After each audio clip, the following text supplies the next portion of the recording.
Under the relentless blaze of studio lights, the Redline set buzzed like a live wire. The studio's sleek glass panels gleamed, reflecting the red-white-blue stage design and the shifting glow of massive LED walls flashing words like freedom, fury, and future. The audience had arrived early, restless and rowdy. MAGA hats lined the right side of the bleachers, while on the left, progressive activists leaned forward with clenched jaws and protest pins glinting on their jackets. Every seat was filled. Every phone was recording. The moment the show's theme music cut off, a deep silence swept through the room like a pre-storm hush. Then came the voice of Dominic Steele, legendary for grilling senators and silencing CEOs. Dressed in black, with salt and pepper hair and the piercing calm of a battlefield reporter, Steele stepped into the spotlight, his tone grave. Tonight on Redline, two voices collide. Two Americas. Two visions for the country. On my right, the youngest press secretary in U.S. history, the fire-eyed face of Trump's new era, Karoline Leavitt. Leavitt emerged from behind a crimson curtain, her red heels clicking like pistol shots on the glossy stage floor. Dressed in a crisp ivory blazer over a navy sheath dress, her blonde hair fell in soft waves, but her eyes were anything but gentle. They were steel. She wore a thin cross necklace, and every step she took radiated rehearsed power. As she took her seat, MAGA supporters erupted in applause, some standing with signs that read, "Peace through Strength" and "Karoline 2028. And on my left, Steele continued, a force in the House, a fighter for justice and the storm from the South, Congresswoman Jasmine Crockett. Crockett strode onto the stage like a woman walking into court for a final verdict. Her dark emerald pantsuit shimmered under the lights, her natural curls swept into a regal crown. Every inch of her posture screamed ready. Her eyes didn't scan the crowd, they locked instantly onto Leavitt. The crowd shifted, a blend of cheers, boos, and held breath. The show had begun. Round 1, Climate versus Economy. Dominic hadn't yet raised his first question before Crockett leaned in, her voice slicing through the tension. "Miss Leavitt," she began, with a smile too polite to be sincere, "I imagine it's hard defending fossil fuel rollbacks when half the country's on fire. But perhaps you can explain why Trump's love affair with coal is worth the cost of our children's futures." Gasps. Whispers. A few claps from the left. Leavitt tilted her head slightly, one eyebrow raised, smile unshaken. "Congresswoman," she replied, voice smooth like cold marble, "I've stood with miners in West Virginia, with welders in Ohio. They don't beg for pity, they ask for work. We're not burning the future. We're powering the present." Applause thundered from the right. A man in the front row shouted, "Tell her, Karoline." Crockett crossed her arms. "So, you'd rather count campaign donations than carbon emissions? Good to know." But Leavitt didn't flinch. "And you'd rather trade jobs for hashtags? You want green energy? We're investing. But not by bankrupting the backbone of America." The audience roared, camera lights flashing, capturing Crockett's tightening jaw. Round 2, Public Schools and Wokeness. Dominic's voice returned, now sharper. "Karoline, you've defended state-level moves to restrict certain classroom discussions.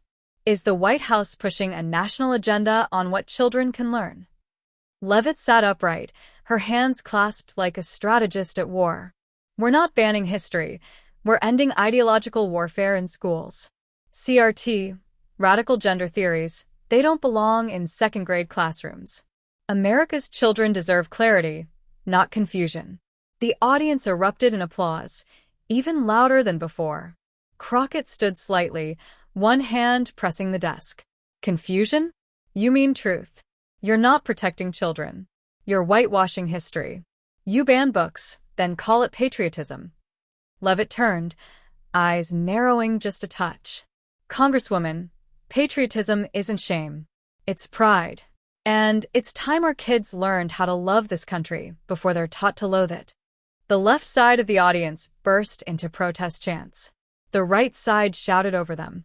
Dominic raised a hand for silence, but the tension had exploded. Round 3, Women, Freedom, and the Abortion Divide. Now the tone darkened. Steele's voice dropped in pitch. This next question is personal.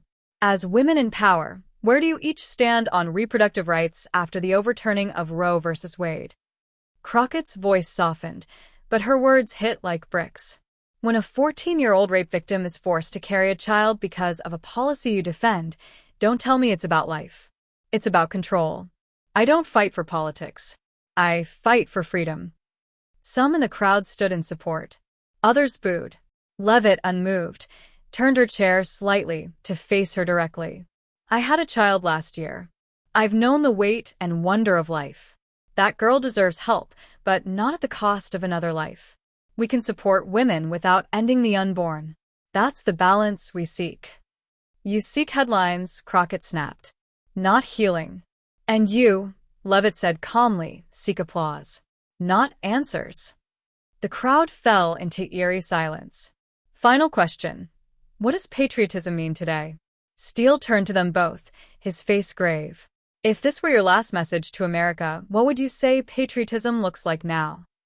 Crockett stood fully, her voice trembling but strong. It looks like standing for those who have nothing. It means kneeling with the hungry, crying with the sick, fighting for the voiceless, even when it costs you. A ripple of quiet applause followed. Even some on the right nodded. Leavitt rose too. Straight. Calm. Resolute. Patriotism, she said, is standing, not kneeling. It's building, not blaming. It's remembering that America doesn't owe us. We owe her. And I won't apologize for loving this country loud and clear. The room exploded. Phones in the air. Applause like a thunderstorm. Aftermath. As Dominic closed the show, his voice nearly drowned by cheers, the camera zoomed in on both women. Crockett stared ahead, jaw set, a flicker of emotion in her eyes. Leavitt smiled faintly, eyes locked on the crowd, unshaken, like a champion absorbing her moment. Backstage, staff scrambled as hashtags lit up on screens. Hashtag Leavitt storms Redline. Hashtag Crockett still standing. Hashtag to America's one stage. Within minutes, Leavitt's final quote trended globally. A TikTok clip of her "America doesn't owe us" line hit 1 million views in an hour. Meanwhile, progressive accounts shared Crockett's passionate abortion defense, but struggled to break through the digital flood. For now, the night belonged to Karoline Leavitt. But Jasmine Crockett, though bruised, had not broken. And the war for America's voice was far from over. The city buzzed with anticipation as Redline aired its most awaited episode yet, the rematch between Karoline Leavitt and Jasmine Crockett. In the days leading up, clips from their previous face-off were played on every news channel, dissected by pundits, memed across TikTok, and turned into podcast monologues about the future of American womanhood in politics. The studio lights were dimmer this time. Moodier. As the cameras panned the crowd, it was clear. This wasn't just a sequel. This was Judgment Night. Host Dominic Steele stood at center stage once again, his voice low but booming, like a referee before a final round. They said last time was fire, he began. Tonight, it's personal. The spotlight fell first on Jasmine Crockett, who emerged with a quiet intensity. Her outfit was different. Simpler, darker. No emerald. No sparkle. Just a deep charcoal suit and a pin that read, "Truth never bends." Her walk was slower, more grounded. No smile this time. She didn't look to the crowd. She looked only at her opponent's chair. Then came Karoline Leavitt, flanked by applause and cheers from the MAGA side of the bleachers. Her look was colder.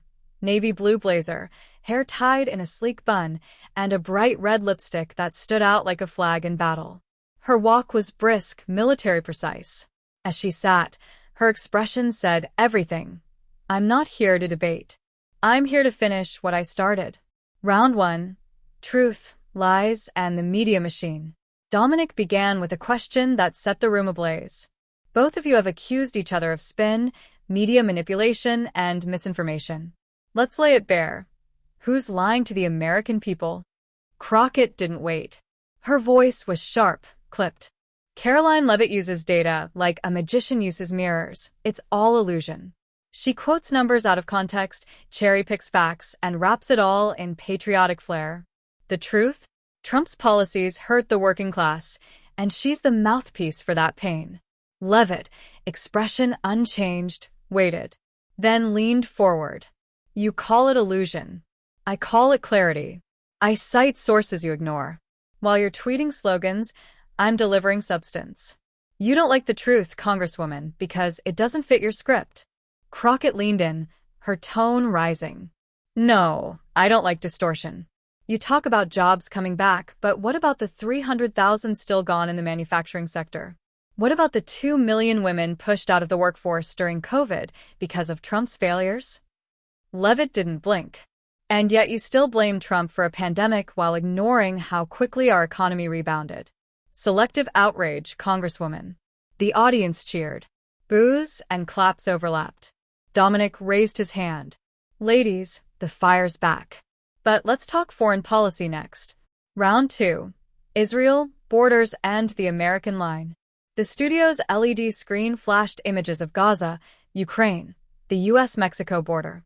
Steele's voice dropped. Miss Leavitt, critics say the administration's support of military action overseas contradicts its claim of peace through strength. Is America safer, or just more armed? Leavitt's eyes narrowed. Peace doesn't come from passivity. Trump understood that. Our support for Israel, our stance on China, our fortified southern border, these are acts of defense, not aggression. I've stood at that podium and told America, we don't bow. We lead. Applause erupted from the right side. MAGA hats lifted. But Crockett was already moving. You call that leadership? I call it provocation. Children are dying overseas. Refugees are fleeing violence while your administration builds walls and drops bombs. You defend cruelty with polish. I defend peace with truth. Leavitt fired back, voice cold and fast. Cruelty is letting cartels traffic kids across our border while you virtue signal on X. I've been to El Paso. Have you, Congresswoman? Crockett, rising from her chair now, her voice rising like thunder. Have you been to a refugee camp? Have you seen a mother bury her child because of the bombs we fund? Gasps. A wave of silence hit the room. Even Steele hesitated. Leavitt remained seated. Calm. Calculated. I've seen American parents bury kids to fentanyl, Congresswoman. That's why we act. Not with tears. With strength. The audience was on its feet. Shouting. Cheering. Chanting. Redline had become an arena. Final strike. Legacy and leadership. Dominic tried to calm the studio. One last question. 10 years from now, what will people remember about your leadership? Crockett turned slowly to the camera. Her eyes softer now, voice lower, but clearer than ever. They'll remember I stood when it was hard. That I fought for those without a mic. That I didn't trade truth for applause. She sat back, hands still. Leavitt turned too, but there was a gleam in her eye. They'll remember I spoke when others hid. That I faced fire, didn't flinch, and spoke for a nation that's been ignored too long. They'll remember I didn't just serve, I shaped the future. The final words hung in the air like smoke after cannon fire. Aftermath.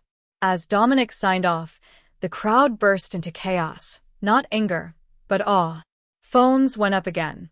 Hashtags began trending before the credits even rolled. Hashtag Leavitt versus Crockett 2. Hashtag Redline Reckoning. Hashtag Voices of America. Backstage, producers whispered, that was history. Staffers stared at live engagement numbers climbing by the second. Meanwhile, both women walked past each other, silent, eyes never meeting. But the message was clear. Neither had surrendered. And America hadn't decided yet. But one thing was certain, this wasn't the end. It was only the reckoning.